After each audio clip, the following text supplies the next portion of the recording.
Viv Grice, welcome to Inside Ministry. Thanks, Graham. Nice to be chatting with you. There's a lot of discussion these days about pastoral health, and I suppose the question about what does a healthy pastor look like also raises the question, well, what do healthy churches and communities look like? So let me begin first by asking, what does a healthy pastor look like? What are some of the qualities of healthy pastoral life today? Probably the first thing I'd go back to is what I said before about self-awareness. I think we need, as pastors, to have a growing awareness of our own strengths and weaknesses. And again, I think that's a biblical position to begin with. I think a capacity of a high level of emotional intelligence is needed today. The capacity not only to manage my own emotions and my own attitudes, but also to be sensitive to the emotional responses of others. So a healthy pastor will be growing in that area. A healthy pastor, I think, will also be really committed to their own personal spiritual well-being. I think that really, as pastors, we've got to realise that nobody else is going to be responsible for my spiritual, physical, emotional, psychological, marital, relational health and well-being. In the first and the last instance, apart from me, I need to be responsible for myself. I can't delegate that out to my theological lecturer or back to the associational leader. They are resources upon whom I can draw. But I think a healthy pastor will be very strong in owning their own responsibility to grow. A healthy pastor, I think, will also have a strong outward look in their ministry, a sense of I'm leading this church on a mission beyond just caring for it. They'll have a worldwide perspective.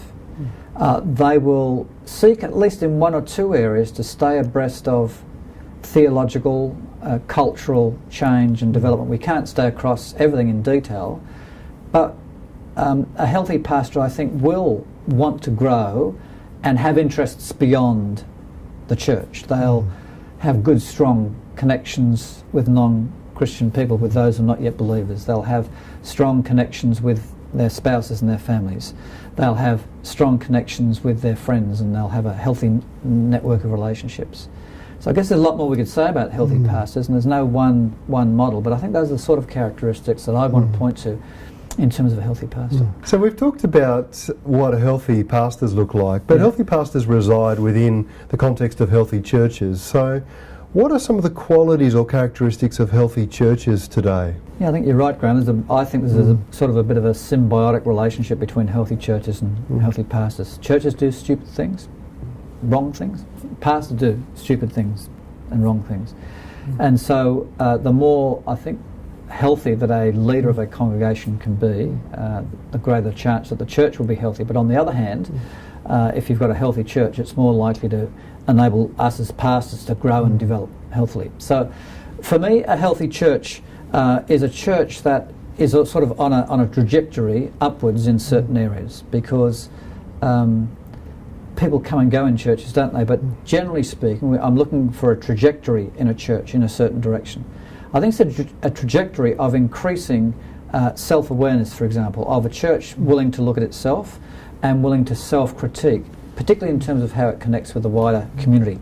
I think it's on a trajectory of wanting to be a church, not just, or a congregation, not just for the people who already belong, but increasingly it will have an outward focus. I think a lot of the ill health in our churches is because we've got too much of a focus inward rather than a focus outward. I've got a colleague who's got a workshop entitled How to Solve Every Problem in Your Church with Evangelism. And I think there's a great truth in that if a church can be increasingly outward looking, take the focus off ourselves to some extent and get it on the needs of the world, the needs of getting the gospel out there to people, the needs of serving the community, the needs of bringing about justice and so forth, then I think that's a healthy trajectory for us to be on. It's a direction. I think a healthy church will also grapple with developing some positive discipleship models. We'll know, to some degree at least, what it looks like if a person comes to faith, and how they can then grow and go on and come towards maturity. Now, I say towards maturity deliberately because,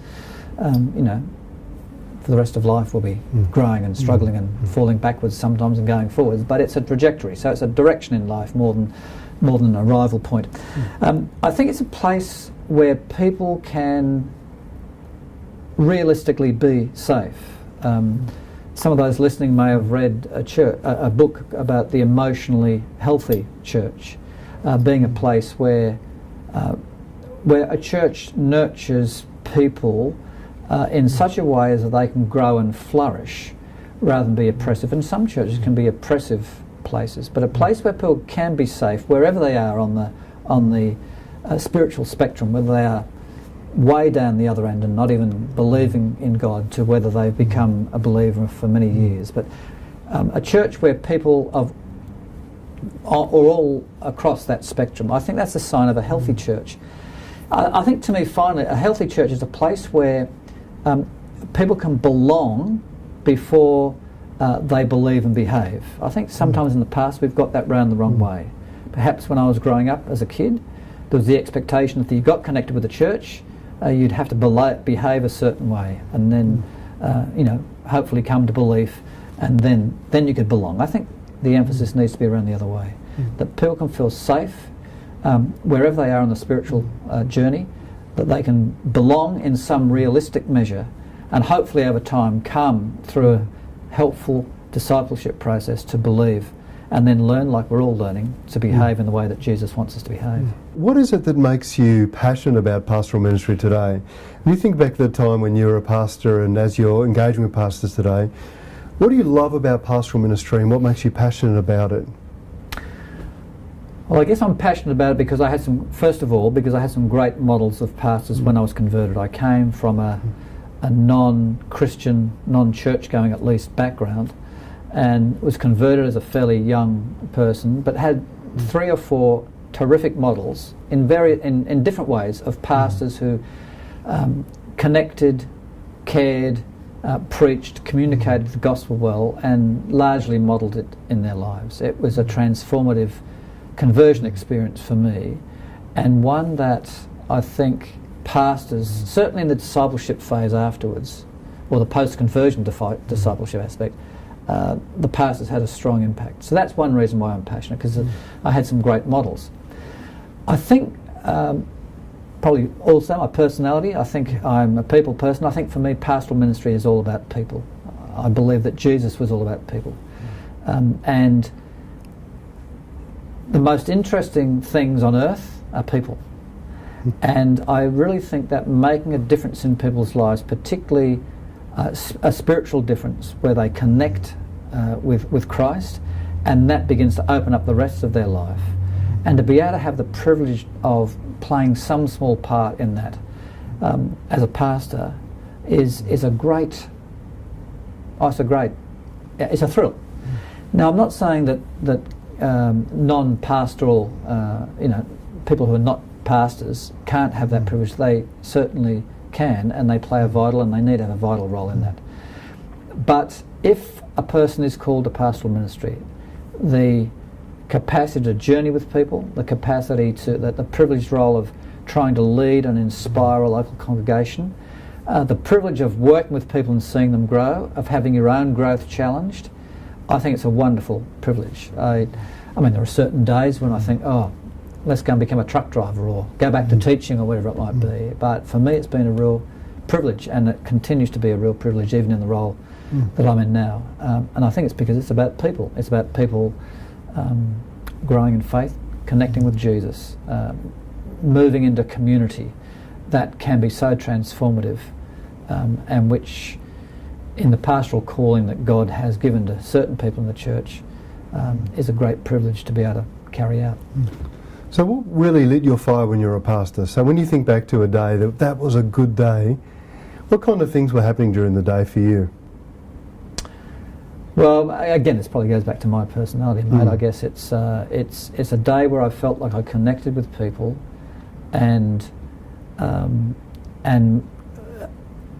was a conduit in some way for them to move forward in their relationship with God. Now, that might not have been a directly discipling conversation. It might simply be to sit with somebody when they're inquiring about faith, or to sit with somebody as they're dying in hospital, or to sit with somebody who's wrestling with a particular ethical problem.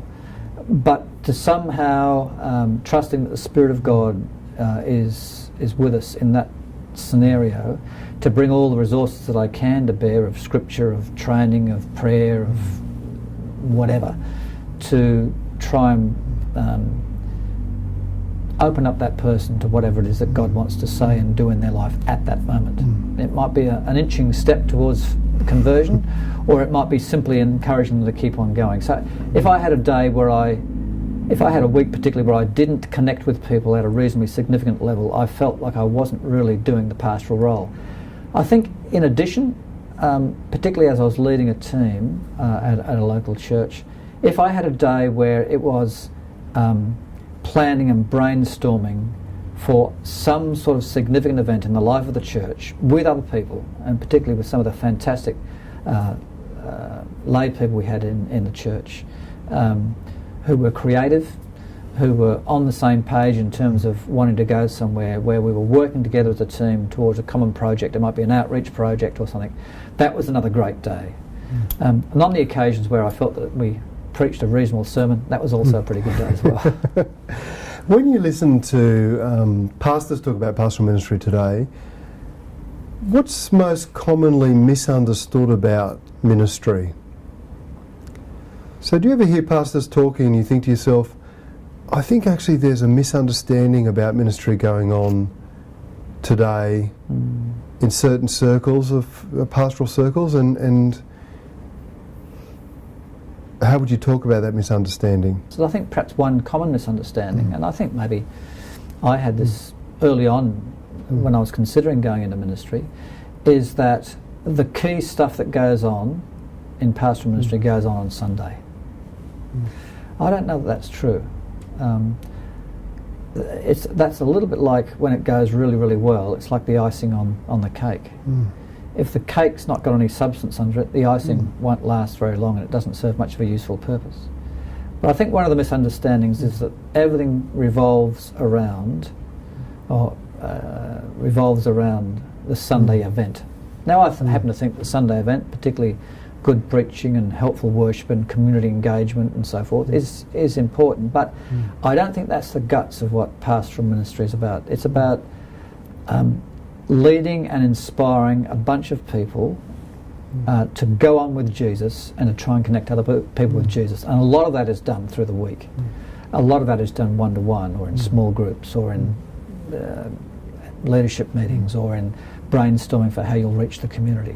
I think that's perhaps one misunderstanding. Sometimes a misunderstanding about ministry is that if we get that component right, say for example leadership, and then we will then that's the main thing to do. Now I think that leadership is critical, but I also think that the more intangible things about pastorally connecting with, caring for and developing people are critical. And I think increasingly today those two things need to be brought together. So I guess maybe the other misconception is that if you do this, the pastoral caring thing, well, that'll be sufficient. Well, it won't be. There was a time there where you had some big pastoral personalities going around saying it's all about leadership and you shouldn't be engaging in lots of pastoral work, you should be equipping the whole body of Christ to do that, and you know, if I turn up to visit you as a pastor, then there's got to be something really wrong with you, because that's not what I do.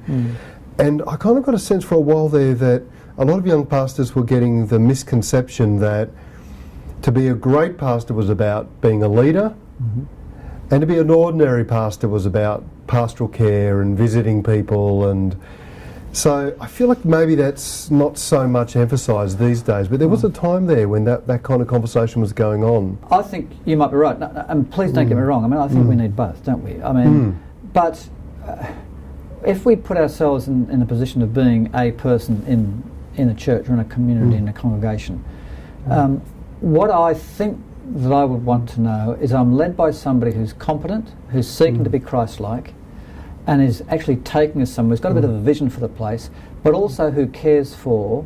But I think the best pastors, the best leaders, are people who can do both. I think the people who've most had impact upon our lives are those people who, yes, are competent, they're visionary, they're clear in the leadership strengths, and we need that. I am convinced utterly that we need good leadership. Incompetent leadership won't be made up for by a nice, kind, caring pastor. But at the same time, we do need, I think increasingly these days, pastors who are willing to engage with people at a very personal level. Now obviously as a church grows, you've got to manage how you do that. You cannot do that in a 400 size church in the same way as you can in a 40 pastor in a family sized church. And different pastors are wired differently. I just had a pastor the other day saying, I've discovered that I'm best fitted for pastoring a congregation or a family sized church. Nothing wrong with that. But some of the most significant interactions we have in life may not be through fantastic sermons. They might be, but they might also be through the one-on-one conversations that you have with somebody that then changes the course of their whole life. Is there anything else that you want to say to us today? I guess what I'd say, Graham, is if God's got a call of pastoral leadership on your life, go for it. I think sometimes leading a local congregation has had a bad rap, and it's not easy these days. I mean, the way that the wider community looks at ministers,